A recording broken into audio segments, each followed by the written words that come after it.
नमस्कार भाइ बहिनीहरू। आज म तपाईहरुलाई हाम्रो पृथ्वी एकाइको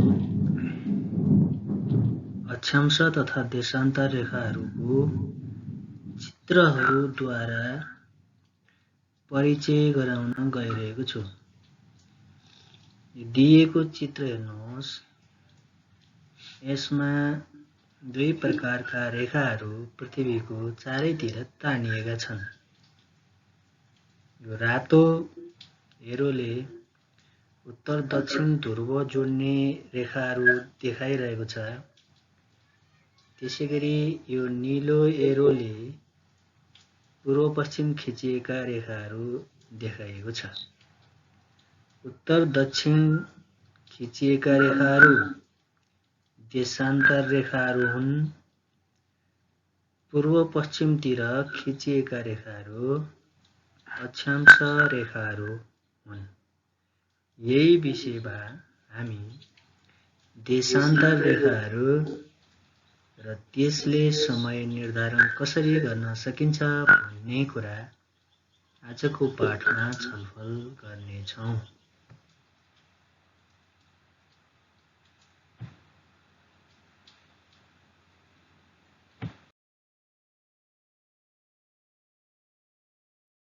अक्षांश तथा देशान्तर रेखाहरू।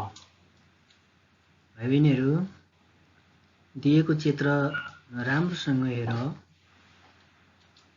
पहिलो चित्रमा पृथ्वीको बीच भागमा पर्ने गरी एउटा काल्पनिक रेखा कोरिएको छ। यो 0 डिग्रीको छ। यसलाई हामी भूमध्य रेखा भन्छौँ। यो भूमध्य रेखाले पृथ्वीलाई उत्तरतिर आधा र दक्षिणतिर आधा गरी दुईवटा गोलार्धमा विभाजित गर्छ। यो भूमध्य रेखाबाट उत्तरतिर 90 वटा र दक्षिणतिर 90 वटा गरी जम्मा 180 वटा रेखाहरू प्रत्येक डिग्रीमा खिचिएका हुन्छन्। यिनै रेखाहरू नै अक्षांश रेखाहरू हुन्। अक्षांश रेखाहरू भूमध्य रेखासँग समानान्तर हुँदै उत्तरी ध्रुवसम्म र त्यसैगरी भूमध्य रेखासँग नै समानान्तर हुँदै दक्षिणी ध्रुवसम्म पुगेका हुन्छन्। अक्षांशले समयलाई कुनै प्रभाव पार्दैन। यसले हावापानीमा प्रभाव पारेको हुन्छ। हामी यो विषयमा पछि छलफल गर्नेछौँ। अब जाउँ दोस्रो चित्र। दोस्रो पृथ्वीको चित्रमा उत्तरी ध्रुव र दक्षिणी ध्रुव हुने गरी खिचिएको एउटा काल्पनिक रेखा छ जुन 0 डिग्रीको छ। यसले पृथ्वीको पूर्व र पश्चिमतिर दुईवटा गोलार्ध बनाउँछ। उत्तर दक्षिण खिचिएको काल्पनिक रेखा जुन 0 डिग्रीको हुन्छ त्यसलाई प्रधान मध्याह्न रेखा भनिन्छ। यो प्रधान मध्याह्न रेखा लन्डनको ग्रिनविच भन्ने ठाउँलाई आधार मानेर खिचिएको छ। 0 डिग्री भन्दा पूर्वतिर 180 वटा र पश्चिमतिर 180 वटा गरी जम्मा 360 वटा देशान्तर रेखाहरू खिचिएका छन्। देशान्तरले समयलाई प्रभावित पार्छ। हामी त्यही विषयमा छलफल गर्नेछौँ। अक्षांश रेखाहरू र देशान्तर रेखाहरू एक आपसमा काटिएर पृथ्वीको सतहमा एक किसिमको ग्रिड बनेको हुन्छ। जसलाई हामी अर्थ ग्रिड भन्छौँ। एक किसिमको ग्राफ बनेको हुन्छ। भाइ बहिनीहरू, चित्र हेरेर तपाईहरुले के बोल्नुभयो? केही समस्या भयो भने भन्नु होला। ओके।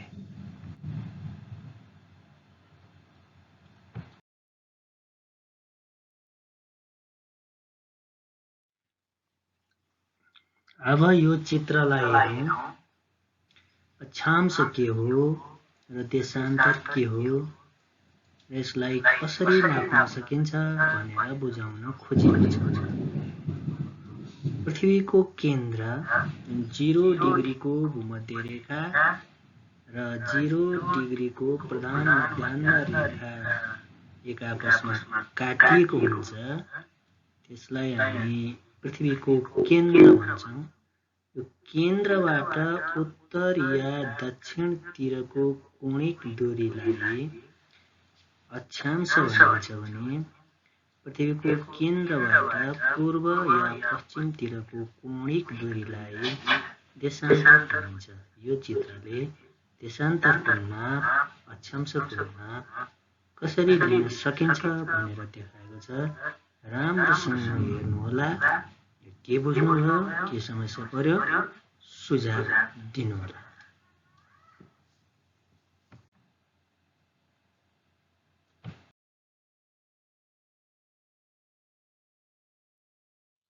पृथ्वीको दैनिक गति र समयको बारेमा छलफल गर्नेछौँ। यो चित्रमा पृथ्वी पश्चिमबाट पूर्वतिर घुम्छ भन्ने देखाइएको छ। जहिले पनि हामीले बुझ्नुपर्ने के हो भने पृथ्वी पश्चिमबाट पूर्वतिर घुम्ने हुनाले पूर्वमा सूर्य उदाएको देख्छौँ।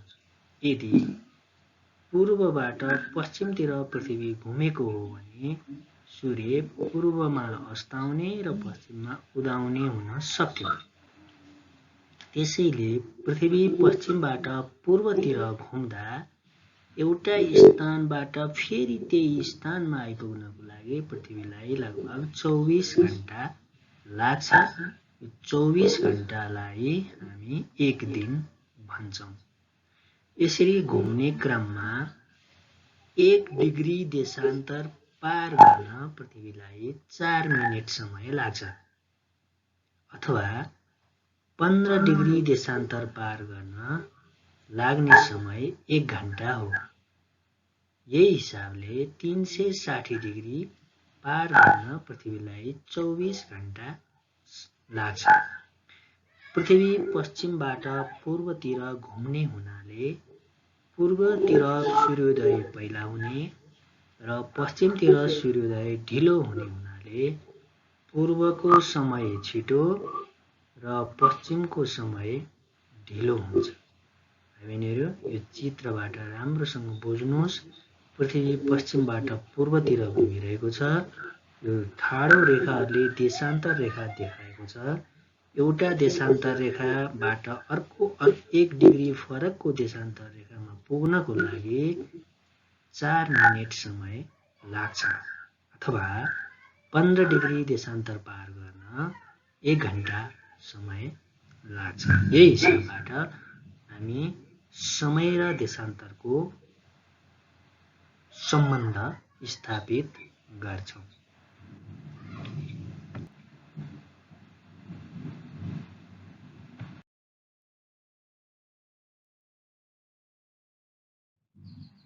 अब हामी देशान्तर र समयको सम्बन्धको बारेमा चर्चा गर्नेछौँ।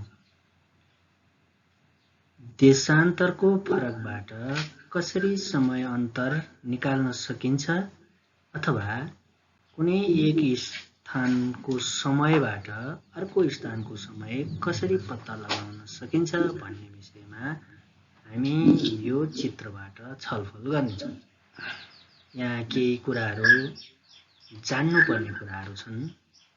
जस्तै दुवै स्थान एउटै देशान्तरमा भए ठुलो देशान्तरबाट सानो देशान्तर घटाउने। दुवै स्थान एउटै देशान्तरमा भन्नाले यदि कुनै स्थान पूर्वी देशान्तरमा र अर्को समय निकाल्नुपर्ने स्थान पनि पूर्वी देशान्तरमै छ भने ठुलो देशान्तरबाट सानो देशान्तर घटाइन्छ र देशान्तरको फरक निकालिन्छ। त्यसैगरी दुवै स्थान पश्चिमी देशान्तरमा छन् भने पनि ठुलो देशान्तरबाट सानो देशान्तर घटाइन्छ र देशान्तरको फरक निकालिन्छ।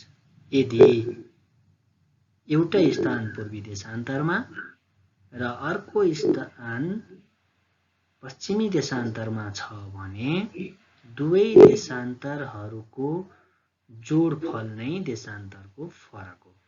अथवा विपरीत देशान्तरमा भए दुवै देशान्तरहरू जोडिदिने। त्यसैगरी देशान्तरको फरक निकालिसकेपछि हामी दुई स्थानबीचको समयको फरक निकाल्छौँ।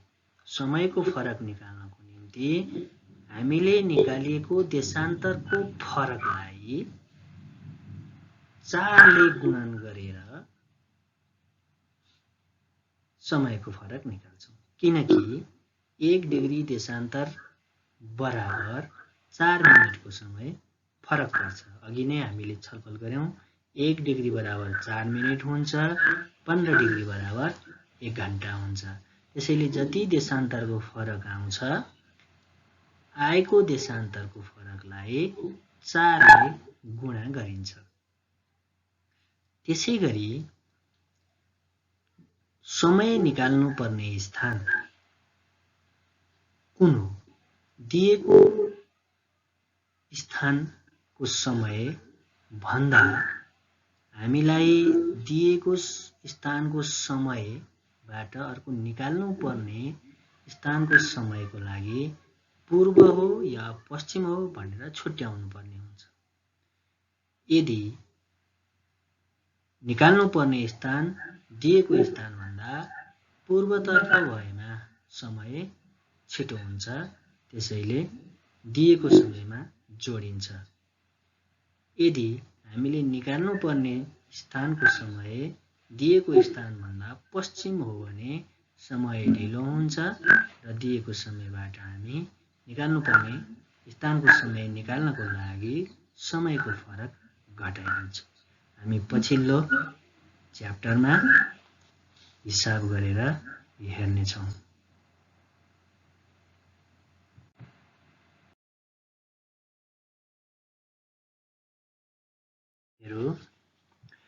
अब समयको नाप कसरी निकाल्ने, देशान्तरको फरकबाट समयको नाप कसरी निकाल्न सकिन्छ भन्ने विषयमा मैले भाइ-बहिनीहरूको लागि सजिलो होस् भन्ने उद्देश्यले यहाँ एउटा उदाहरण पेश गरेको छु। यसलाई ध्यान दिएर सुन्नुहोला र सँगसँगै प्र्याक्टिस गर्नुहोला। एउटा उदाहरण दिएको छ 80 डिग्री पूर्व देशान्तरमा पर्ने मद्रासमा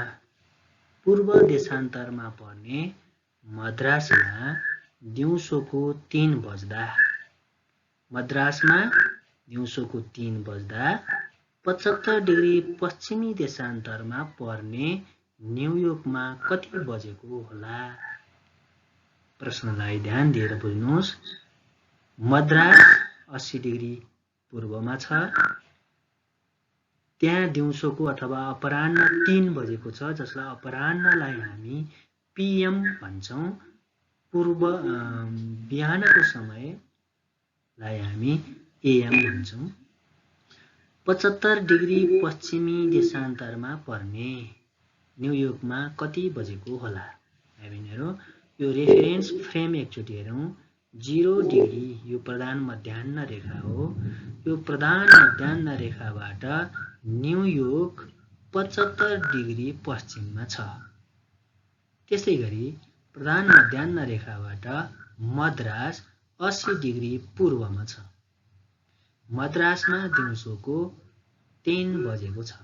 अब हामीले न्युयोर्क जुन 75 डिग्री पश्चिममा छ त्यहाँ कति बज्यो होला भनेर हिसाब निकाल्न सक्छौँ।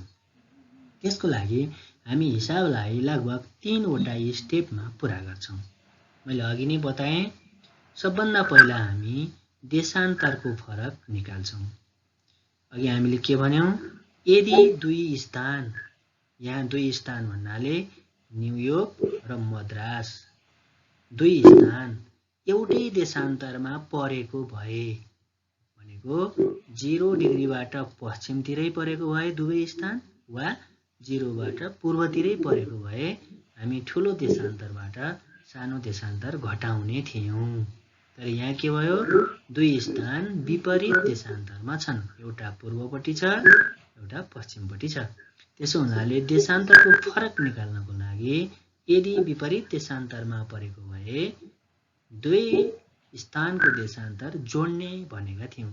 त्यसैगरी यहाँ हामीले के गर्यौं, देशान्तरको फरक बराबर 80 डिग्री भनेको मद्रासको देशान्तर प्लस 75 डिग्री भनेको न्युयोर्कको देशान्तर बराबर 155 डिग्री हुन आयो, किनकि दुई स्थान विपरीत देशान्तरमा छन्।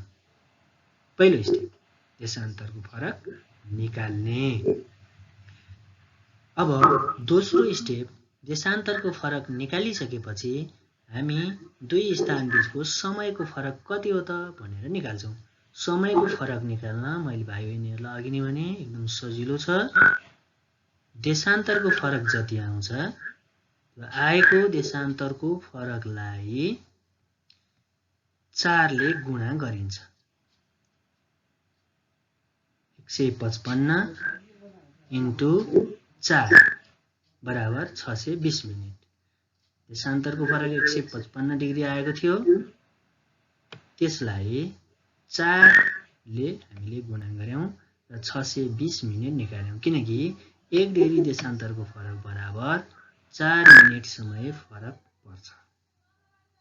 620 मिनेट भनेको यसलाई 60 ले भाग गर्दा, किनकि 1 घण्टा बराबर 60 मिनेट हुन्छ, यसलाई हामीले घण्टामा लैजान्छौं। मिनेटलाई घण्टामा परिवर्तन गर्दा 620 लाई 60 ले भाग गर्दा 10 घण्टा 20 मिनेट हुन्छ। समयको फरक निकाल्यो। अब न्युयोर्कको समय कति हो त? न्युयोर्कको समय निकाल्नको लागि हामीले पहिला के बुझ्नु पर्यो, मद्रास भन्दा न्युयोर्क पूर्व हो कि पश्चिम हो? निश्चित नै पश्चिममा पर्छ।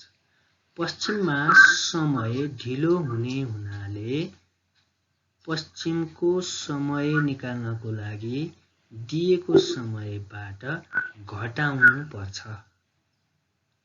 गमा न्युयोर्कको समय मद्रासको समय 3 PM भनेको अपराह्नको 3 बजे र समयको फरक 10 घण्टा 20 मिनेट। 3 बजेबाट 10 घण्टा 20 मिनेट घटायौं हामीले, किनकि मद्रास पूर्वमा छ त्यसैले समय छिटो हुन्छ, तर न्युयोर्क पश्चिममा भएकोले समय ढिलो हुन्छ। पश्चिमको समय निकाल्दा दिएको समयबाट समय अन्तर निकालेको समय अन्तर घटाउनु पर्छ।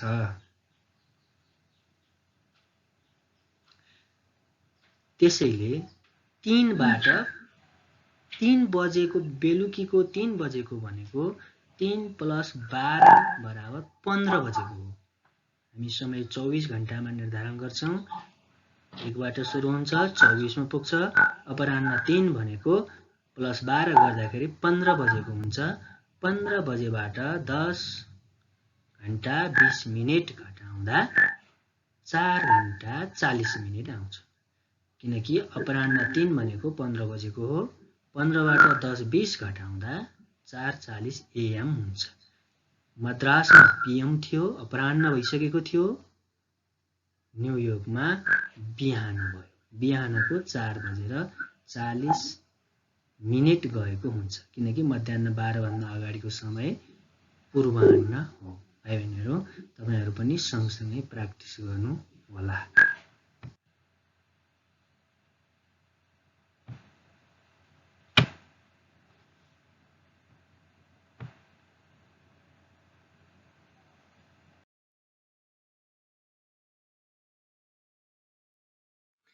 यहाँ हामी हावापानीमा कसरी परिवर्तन हुन्छ भन्ने छोटो जानकारी गर्न गइरहेका छौं। यो चित्र राम्रोसँग हेर्नुहोला।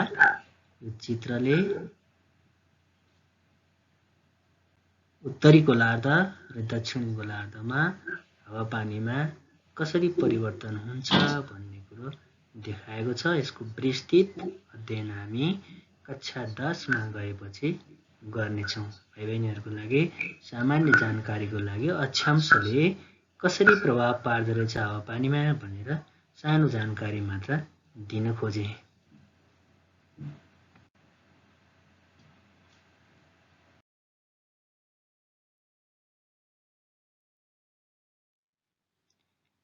भाइ बहिनीहरू, हामीले देशान्तर र समयको सम्बन्धको बारेमा चर्चा गऱ्यौँ र हाम्रो पृथ्वी भन्ने एकाइ अध्ययन गर्नको लागि भाइ बहिनीहरूलाई सजिलो होस् भन्ने उद्देश्यले मैले यहाँ केही अनलाइन लिङ्कहरू समावेश गरेको छु। जस्तै देशान्तर र समयको बारेमा अझ बढी जान्नको लागि यो लिङ्कमा क्लिक गरेर भाइ बहिनीहरूले अध्ययन गर्न सक्नुहुन्छ। त्यस्तै नेपालको धरातलीय स्वरूप, नेपालको हावापानी, नेपालको भौगोलिक विविधता र वनस्पति, धरातलीय विविधता र जनजीवन, नेपालको जलस्रोतको अवस्था र उपयोग, एसिया महादेशको भौगोलिक तथा प्राकृतिक वातावरण, एसिया महादेशको आर्थिक क्रियाकलाप र सामाजिक जीवन, युरोप महादेशको भौगोलिक तथा प्राकृतिक वातावरण, एसिया भौगोलिक तथा प्राकृतिक वातावरण लगायतका आवश्यक सामग्रीहरू समावेश भएको यो लिङ्क छ। यहाँ भिडियो हेर्न सक्नुहुन्छ। त्यसको लागि मैले यो पाठमा समावेश गरेको हुँ। हस् भाइ बहिनीहरू, बाँकी कुरा हामी अर्को कक्षामा छलफल गर्नेछौँ। आजलाई यति नै। हस्, धन्यवाद, नमस्कार।